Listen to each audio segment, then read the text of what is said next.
Hi friends, সবাই কেমন আছো? আমার মিনি ব্লগে সবাইকে স্বাগত। সত্যি কথা বলতে ডেলিভারির পরে আজ এতদিন পর সবাই মিলে ঘুরতে বেরালাম। একটু পুচকুচ যাতে ঠান্ডা না লেগে যায়, তারপর আর নিজেরও অসুস্থতা সব কিছু কাটিয়ে একটু হালকা গরম পড়তে সবাই মা, কাকিমা, শাশুড়ি মা সবাই মিলে আমরা বেরিয়ে পড়লাম। যেহেতু গাড়িতে জায়গা হয়নি, বর আর ভাই কিন্তু বাইকেই যাচ্ছে।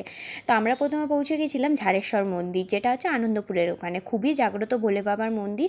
তো ওখানে আমরা প্রথমে পৌঁছে গিয়ে ওখানে না পুকুর থেকেই লোকে স্নান করে ঘটে করে জল নিয়ে ঢালে, কিন্তু আমরা স্নান করেই গেছিলাম, তাই মাথায় সবাই জলটা ছড়িয়ে নিয়ে ঘটে করে জল নিয়ে আমরা ঢালতে গেছিলাম। তো সবাই জল ঢালছিল, সেই টাইমে আমি একটু পুচকুকে নিয়ে ভিডিও করে নিচ্ছিলাম।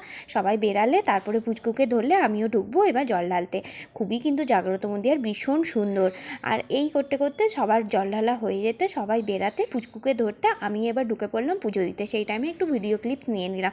এই যে দেখতে পাচ্ছ ঠাকুর, এবং তার নিচে এইখানে কিন্তু ঠাকুরমশাই যেখানে বসে আছে ওই অতটা নিচেই কিন্তু ওখানে ভোলে বাবার মাথায় জল ঢালা। পুজো দিয়ে বেরিয়ে আমরা কিছু দূর এগিয়ে এসে সবাই মিলে টিফিন করে নিচ্ছি। টিফিন নিয়ে তো বাওয়াল হয়েই গেল।